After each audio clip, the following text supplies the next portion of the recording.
Okay, gonna give it about 30 more seconds. I see I have 3 viewers, which is awesome. If you could drop your name or just a hello or a wave in the comments so I know who's here with me, I'd appreciate it.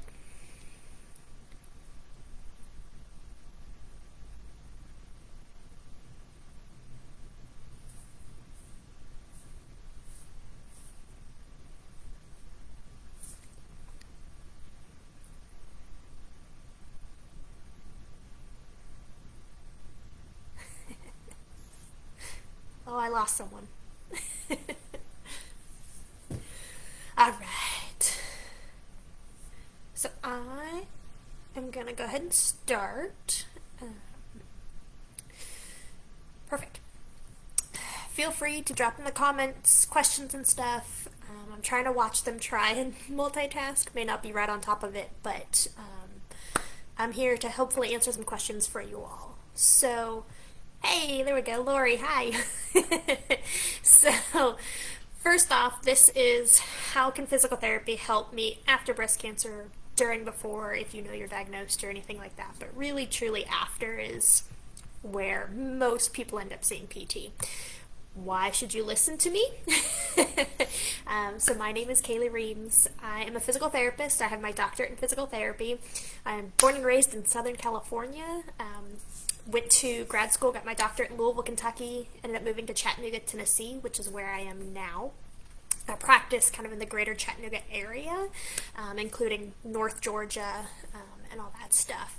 When I first started working, I worked in a large outpatient PT clinic, which allowed me a lot of opportunity to see just about anything and everything. I treated 4 months old all the way to 101-year-old, and got a lot of training in pelvic floor physical therapy, so incontinence, pelvic pain, constipation, all of that fun stuff, in men and women, but mostly women.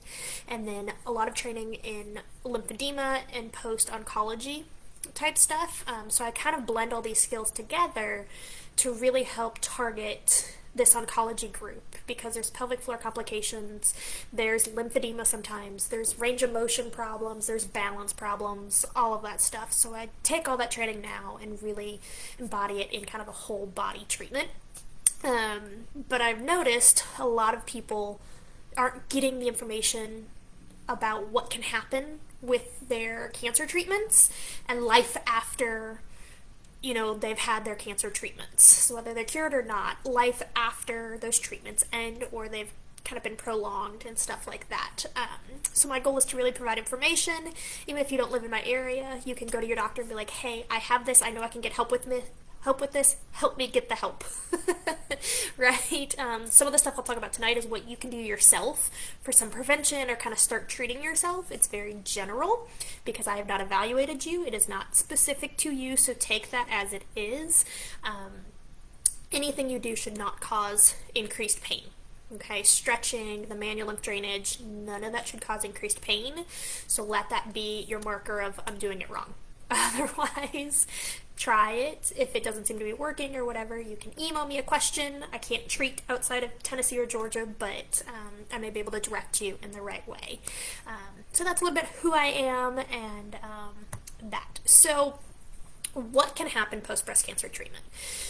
Whether you've had a lumpectomy, mastectomy, chemo, radiation, whatever, all of these, none of these, those treatments come with some risk. Some people will respond differently to each one of these, right? And those risks and those side effects may not show up until years later. I've treated plenty of women, you know, one lymph node dissection, some radiation, no problems. 10 years later, they develop lymphedema.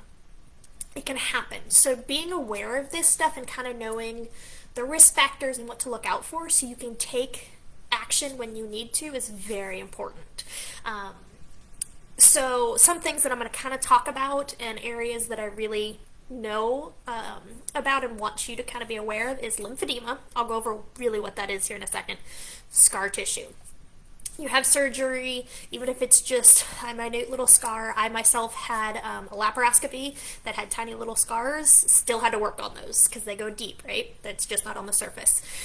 Decreased range of motion. So how well can you move your arm, your neck, your breathing? Cording. A lot of people notice cording or axillary web syndrome, kind of that tight band that really gets pulled in here. It can come actually all the way. Most people find it right here. What is that? What can you do about that? Pain. General pain, specific to the incision site, or just overall pelvic floor complications. Some incontinence, constipation is very, very common. Pelvic pain, especially with hormone modulation, a lot of pelvic floor stuff comes in there. That chronic fatigue that comes with just cancer treatments in general, stuff like that.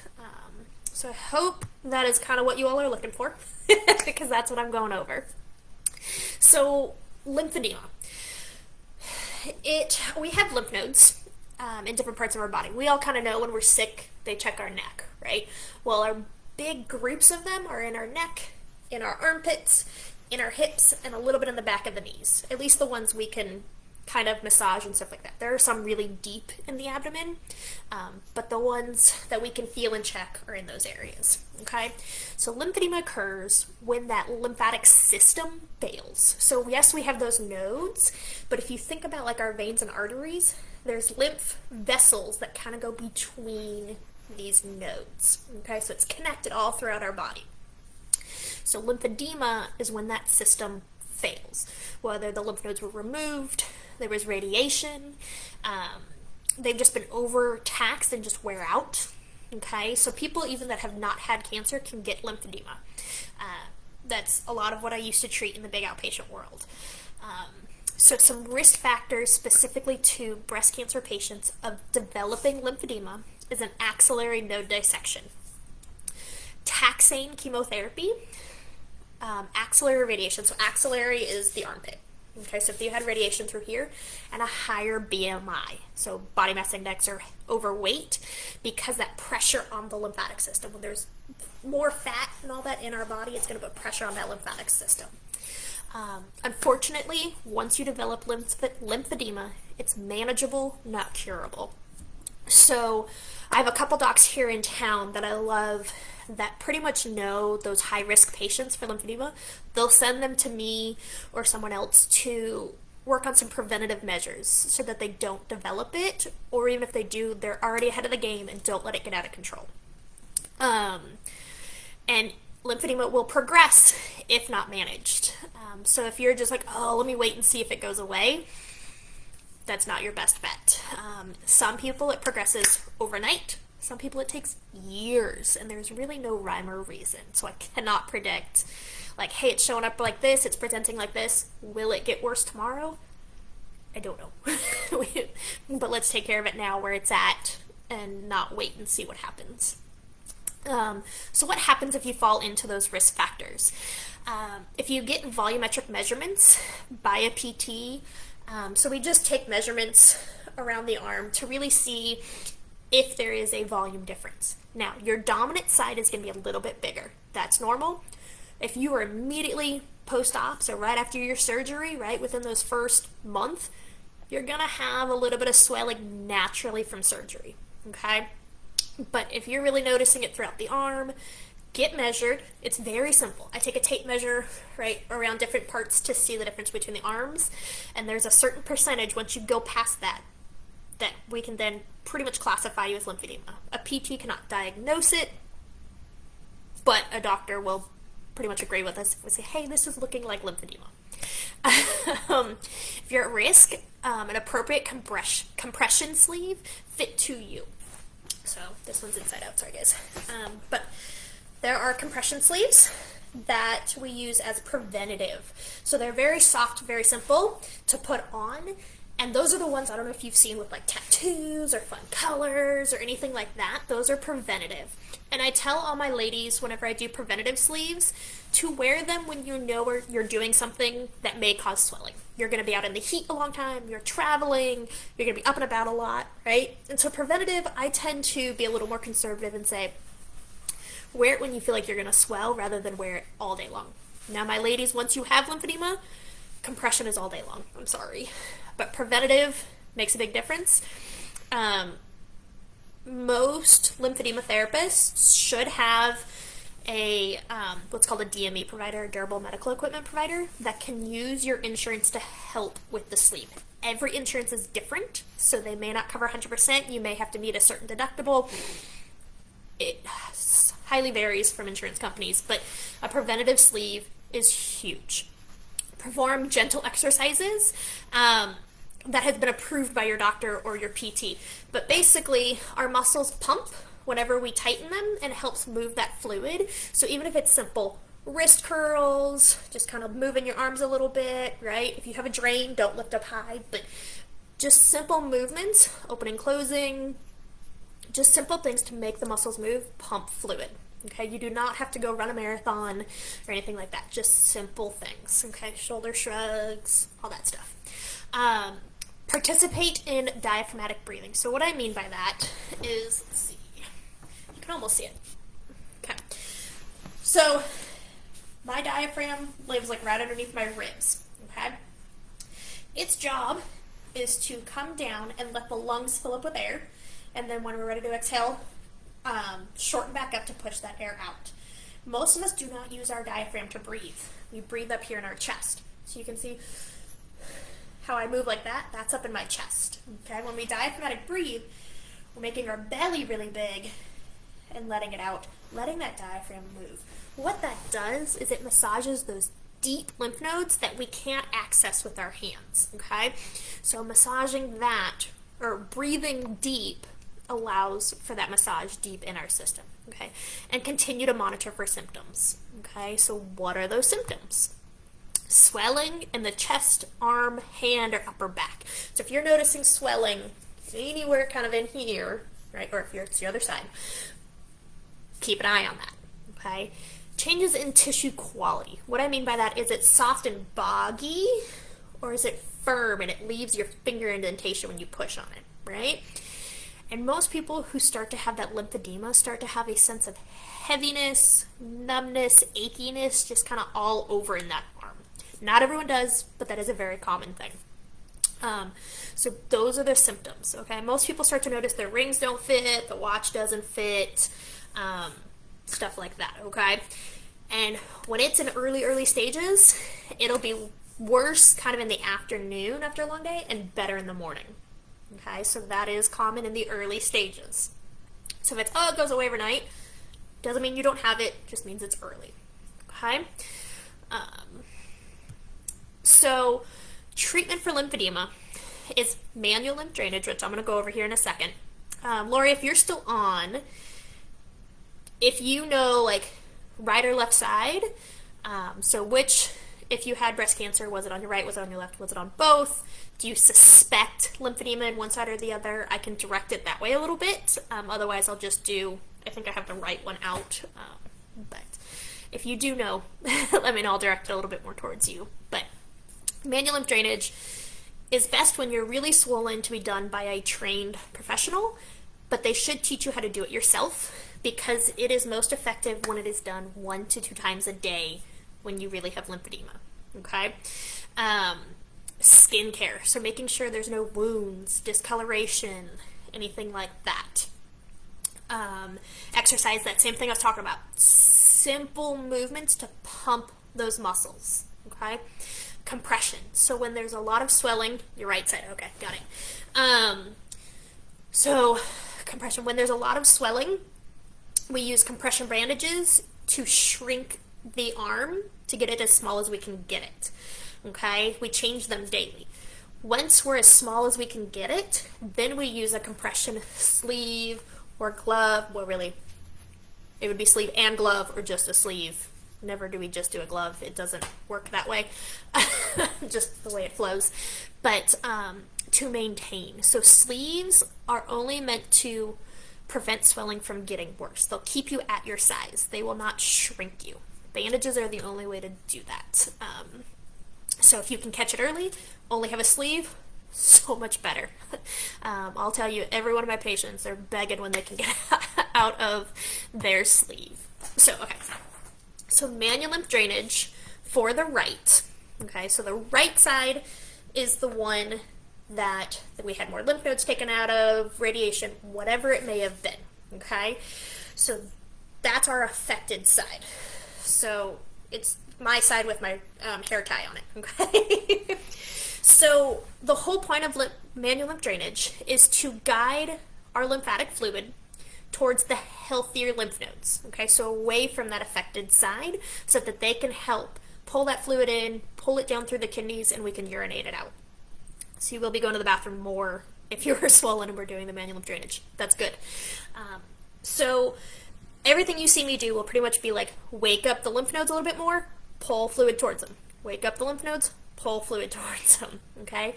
All of the massage is only skin deep. I am not doing a deep massage. It's just as if I move my arm and move the skin on it.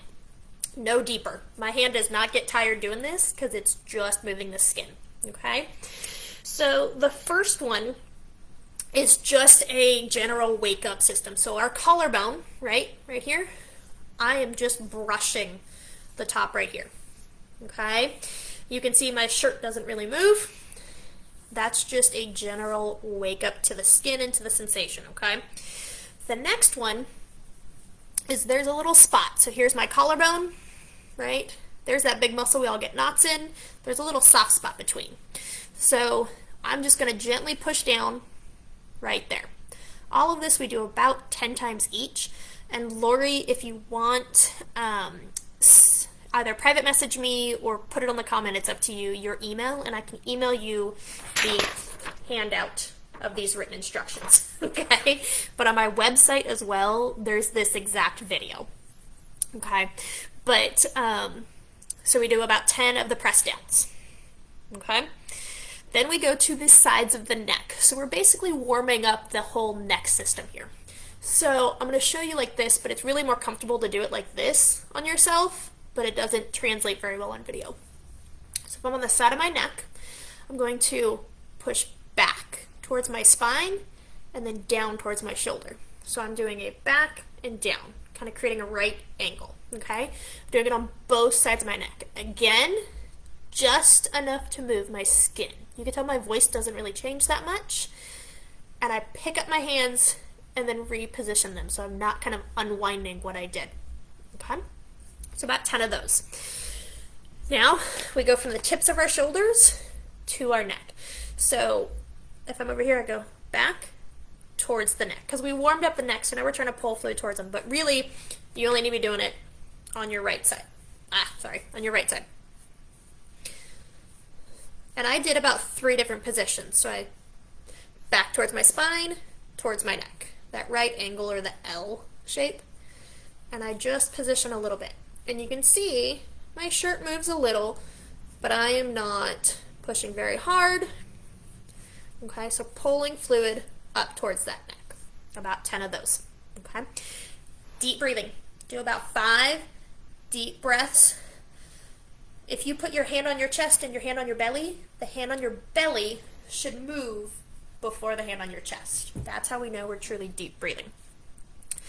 Okay, so now we come over to the left armpit. Okay, so my hand is right up in there. You can relax your arm down. You don't have to have your arm up. So what I'm going to do is I'm going to pull forward and then up into the armpit. Now I'm exaggerating a little bit so you can kind of see that motion, but it's forward and up. But really it's just enough to move the skin. Okay, about 10 of those as well. So we're stimulating our healthier lymph nodes. And the next one, we will pull fluid towards it. Okay, so after about 10 of those, now we come over from our right, okay, and we're going to go up and across to the left. Up and across to the left. Now as I get right here, it's really hard to do, so I just use my other hand. Okay, no need to hurt anything doing this. Please don't cause other problems. Well, us PTs love to help you. We don't want to see you forever. Okay, so once I make it all the way across, that counts as 1. So you do that 10 times. Okay, so that's right armpit to left armpit. Okay, so now we come down to, our right hip. I'm watching the video and trying to say things, and my right and left are getting confused. But on the same side of your affected arm, right, you go down to that right hip, and you're going to go in and up. Not quite that much, but just so you can see it in the video. So there, 10 of those again, just moving the skin, okay? So stimulating those healthy lymph nodes, because now we go from that right armpit down to that right hip. So we come across and down, okay? Just move the skin. Now, if you have a larger chest, right, and you can rest your arm. I'm just trying to help you guys see it. It's okay to move the girls. That's still pulling that skin. So if you can't quite get there, pull on the girls a little bit, okay? And I'm slowly moving my hand, so I'm traveling my hand down to that right hip, creating that same L as I go down.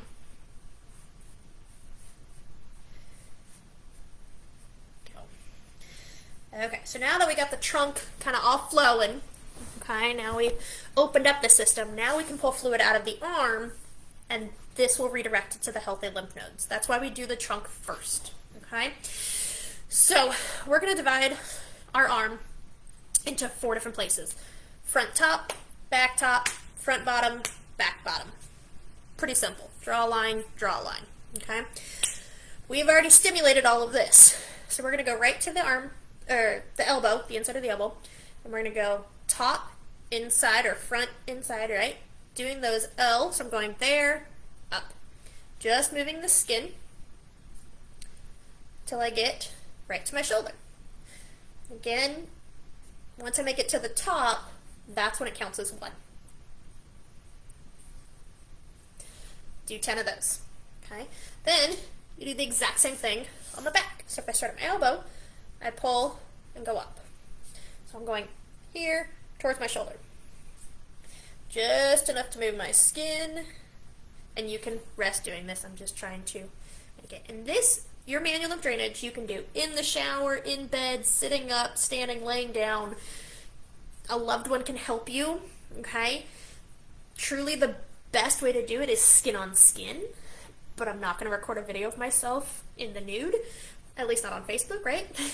Just kidding, I won't. But that is really the best way to do it, okay?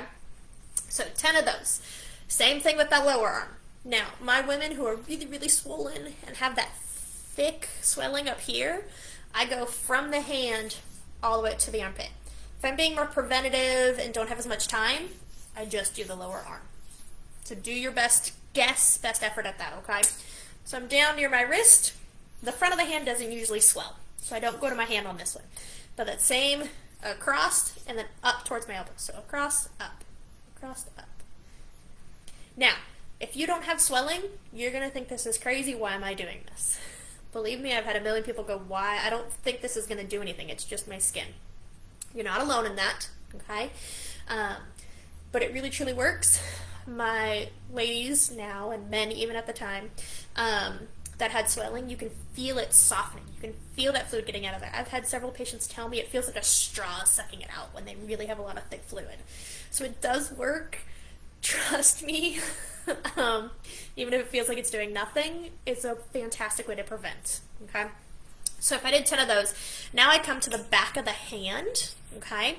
And if you have it in your fingers, you can do a little bit in the fingers, but really the back of the hand, that same across and then up towards my elbow. So across, up, and work my way up the back of my forearm to my elbow. If you have that thick swelling, go all the way up the arm, okay? About 10 of those. Once you do 10 of those, that's the manual lymph drainage massage. Pretty simple. It seems complicated at first, but it's really repeating the same thing over again, just in different parts. And I have that handout, so again, if you want it, comment your email or private message me your email. I'll send it to you, no problem. Okay, so that's lymphedema. Scars. We need scar tissue after surgery, after a major cut, anything like that. That's what brings our skin back together. However, not everyone's body knows how to heal a scar properly, especially a surgical scar. Okay, those are deep. Like, for example, my laparoscopy, so my abdomen one, went all the way down to my uterus. Right? So it's not just that little thing we see. It goes deep, and scar tissue can form all along there. As you saw on my arm, right, all skin should be able to move like this. When a scar limits that movement, I don't care where it is. I'm working on someone's neck right now with tongue cancer, okay? They should be able to move it. So if after about 3 to 4 weeks after your surgery, you can start gently kind of massaging your scar, getting some movement in it. Okay, so 3 to 4 weeks, we can start with gentle, just little circles on it. Move it any way you can, any way that feels good. Just start getting it moving. If you're long past the 4 to 6 weeks, you can move, pull it, stretch it. If it's like up in here, right, up in here, we can stretch, and I'm going to show you a couple stretches in a minute. But after that 6-week mark, we're really okay to start stretching unless there's a complication. Unless your doctor tells you otherwise, there's an infection, it's still open, anything like that. But if it's sealed, doctor says it's looking good, we can start to massage it, we can start to stretch it. This goes for any and all scars. I had a classic example, okay? My mom, she had a C-section with me 30 years ago. Her C-section scar does not move. She has no sensation over it. You can still clearly see it, right? It's still a very prominent scar. My sister-in-law, who had a baby about 2 years ago now, oh my goodness, I started working with her right after. Her scar, she has full sensation, full movement of it. She doesn't even notice it's there anymore. It's very clearly like disappearing kind of into her skin. It doesn't give her any restrictions because I taught her how to massage it, how to stretch it, pay attention to it. Now, if you have an old scar, even if it's an old C-section scar, right, you can still work on it. I had a lady in her 70s come in with urinary incontinence, wetting herself. It was her C-section scar from 30 years ago. We got her scar moving, her incontinence stopped. So you can still massage your scar. Once it feels good on the outside, start going deeper, especially in abdominal ones or up in through the chest, right? That's when you can start working on that scar tissue like deeper. But get the top moving first. Wait until it's 6 weeks, healed, clean, good. But move your scar, okay? Axillary Web Syndrome, or cording, like we talked about, is kind of that tight rope that occurs. Actually happens in about 86% of patients, or up to 86% of patients post lymph node dissection. So it's pretty common, and doctors are so used to seeing it that they go, oh yeah, that's axillary web syndrome, and don't say anything else, but it can really be limiting or painful. So they really don't know the cause, but they know that it's hardening of that lymphatic system. So manual lymph drainage helps, massage helps, and stretching helps, okay? And there's very specific like stretches to it, directly on it, and kind of pinning it down and pulling it and stuff like that. Some of the really stubborn cording that I've seen, I use what's called instrument-assisted soft tissue massage, or I use like a jade tool to kind of do a deeper massage to it to help kind of break down that hardening. It responds beautifully. Pretty much everyone that I've seen with cording, we've been able to resolve it. So if you're having trouble with that, go see someone who knows how to take care of it. See me if you're in the area, but it can easily be treated, okay? Sometimes when the cord releases, you'll hear a pop. That's okay. Don't freak out. Doesn't happen all the time. I haven't actually heard it, but there is that possibility. It's okay. Pelvic floor complications. So hormone modulation especially kind of puts you in that postmenopause-like symptoms, or even if you are postmenopause now, right? The drier vaginal tissue, some incontinence because those muscles don't have the elasticity. Even if you don't have the hormone modulation, but you know, you had to sit through chemo and radiation treatments, you were sitting for long periods of time, just general weakness occurs, including in the pelvic floor. So if you're experiencing incontinence, pelvic pain, constipation comes from a lot of the medications. Pelvic floor PT can help that. So pelvic, like your pelvis, right? Pelvic floor is the muscles at the floor of the pelvis. Those can help immensely. Don't just do Kegels, because if, let's say, your muscles are tight from being in pain from sitting all the time, right? They look like this. If you're to do Kegels, it's not going to do much. Okay, so going and talking to an OBGYN, a pelvic floor PT, whoever does your gynecologic assessments, to check your pelvic floor strength, mobility, all of that first before going straight to Kegels. Okay, I talk about Kegels like a bicep curl. You should be able to go from straight to bent, straight to bent. Bicep curls are not very effective here, neither are Kegels. Okay, so But pelvic floor PT can help with all of that stuff immensely. It's unreal what I've seen people be able to turn around and do. Constipation is huge. No one thinks about physical therapy for constipation, but there's a lot that happens that we can help with as far as bowel massages. So there's a bowel massage that kind of helps stimulate the peristalsis, or the movement of our bowel through our colon and out through the rectum, right? There's several different versions of that. There's loosening some of the muscles around the pelvic floor. So my good friend was just in a motorcycle accident. She's okay, but she didn't have a bowel movement for a long time. One of her major injuries was on her hip. Well, it tightened all of her hip and pelvic muscles. Well, then when she got treatment, not from me, but she got treatment from a pelvic floor PT to release some of those muscles, she texted me and goes, I just had the best poop ever. So pelvic floor muscles can play into it. Bowel massage, talking about nutrition, hydration, all of that stuff that a lot of people know of, but we can kind of give a little bit more guidelines. If you want anything related to that, send me a message, comment, anything like that. I have different handouts that kind of help that are generic as well.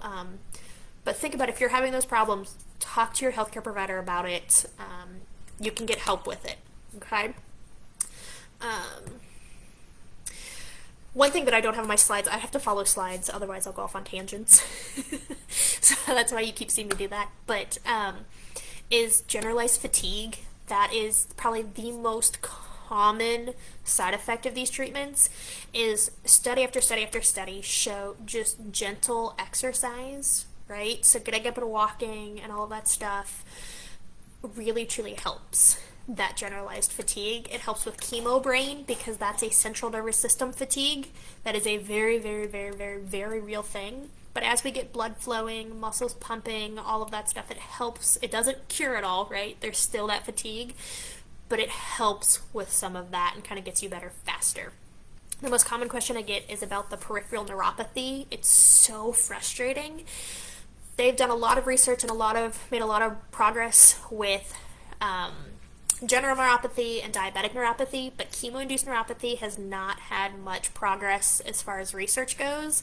So the best we can do is get blood flowing, get you using hands and stuff like that, so there's nerve growth out there, but there's not a magic answer for chemo-induced neuropathy. I wish there was, but getting everything else healthy, muscles, nutrition, all of that is gonna help those nerves regenerate. If you have any questions at all, you can reach out to me here, I'll actually drop it in the comment. I think I can do that. Come here. There it is. Okay, so I'm going to put my email on here.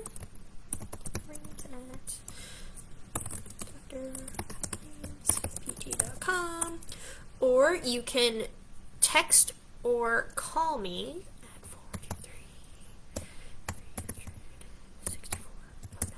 Okay, so those are the best ways to get a hold of me, honestly. Email or text is really the best. If I'm with a patient, I won't answer the phone. I will call you back as soon as I can, but I'm not going to answer the phone when I'm with a patient. So text, email is the fastest. Send me an email, send me a text, let me know if you want the handout with the manual lymph drainage. Know that it is on, let's see, reams-pt.com. If you go to my website, drreamspt.com, I have a resources tab that has the videos of the manual lymph drainage. There is a handout about risk factors for lymphedema. I also have, hey, perfect. Let me write that down before it disappears. So I have stuff, Lori, I can't remember right now, but if you look up powerful and pain, oh, I can actually do this. Hold on, I know how to do this.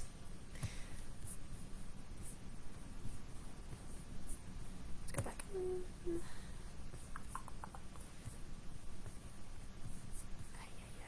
So I have a private Facebook group specifically for breast cancer survivors that I post a lot of like handouts and stuff like that.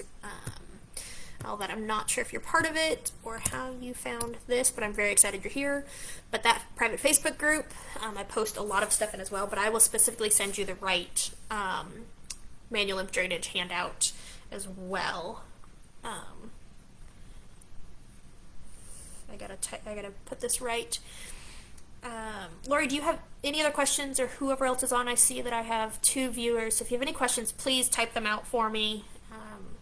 I'm here to answer questions and help as much as I can. My goal truly is to provide information.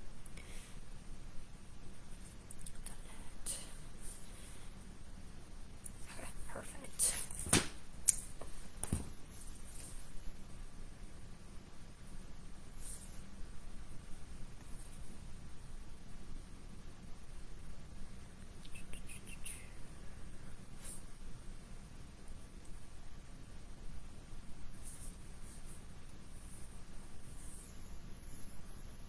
Okay, I'm going to stay on for about another 10 more minutes. If you think of something, drop it in the chat. Otherwise, I will send you that manual lymph drainage in the email right now as I'm kind of sitting on here, and I'll pop back over and look at the chat. Okay. Aha. Really struggling with neuropathy. Yeah, I know. I get that a lot, and I hate it. But nerves are really slow to grow back. So what happens is the neuropathy is the chemo and all of that stuff kind of damages the nerves a little bit, and everyone's a little different on the extent of the damage, and so it slowly grows back, but because it's out in our hands or our feet, it takes the longest because it's the furthest away from the spine. And so it's really annoying, really slow, but moving muscles in your hands, getting blood flow to the hands. If you take different textures, right, so like a couch pillow, jeans, stuff like that to stimulate the nerves and make them say, hey, I need attention, right, grow me back, that can help a little, but there's no magic cure for it, and I wish there was, because that is one of the more frustrating aspects. Lymphedema is extremely annoying, not being able to raise our arms, but that not being able to use your hands from the neuropathy is just a pain in the behind, and I wish there was something more I can do about it. Yeah, oh, I'm with you there.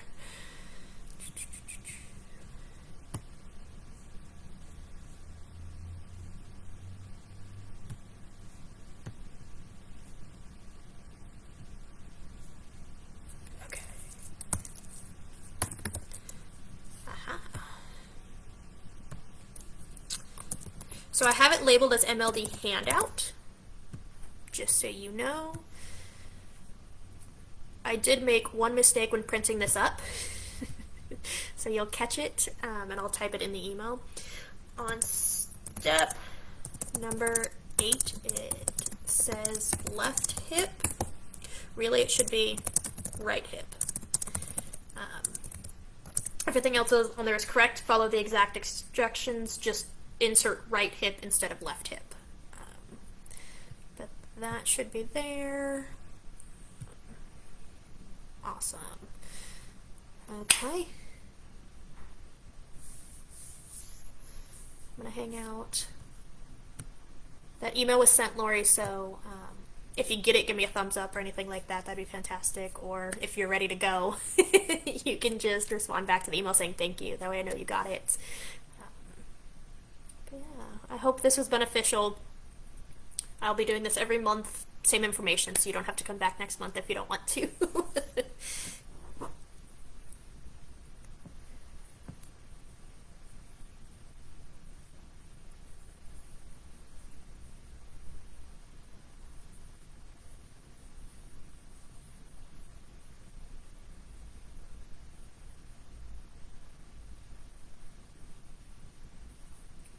Good. Awesome.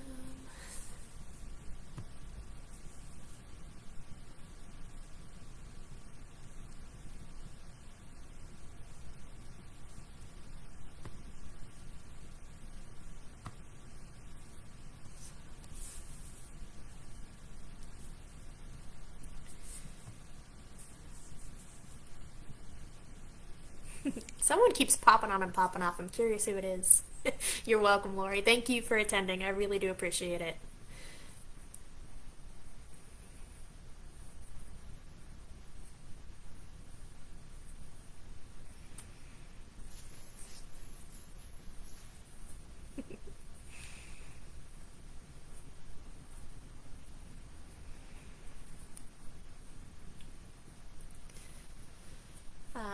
last couple minutes here, I will just tell you and encourage you to advocate for yourself. Working in healthcare, I've learned most of us trust our doctors to know how to help us, but most of them get caught in their patterns, and so they forget about other things. So if you're noticing, thanks, Shannon, if you're noticing anything that doesn't seem right, talk to them, poke them a little bit sometimes, right? Like, no, this isn't normal, this isn't right, and get help. There's a lot of people who they have to tell their doctors 3 or 4 times that they have the cording before it finally clicks in their head of, oh yeah, you can go get this treated, right? So advocate for yourself. If you need help how to word something or information to take to your doctor, reach out to me. I want people to get help. If it's from me, fantastic. If it's not, that's fine, as long as you get help. That's truly my passion there. Okay? Yeah. I'm going to stay on about another 30 more seconds and then sign off. Reach out to me, email, Facebook, all that stuff if you need to.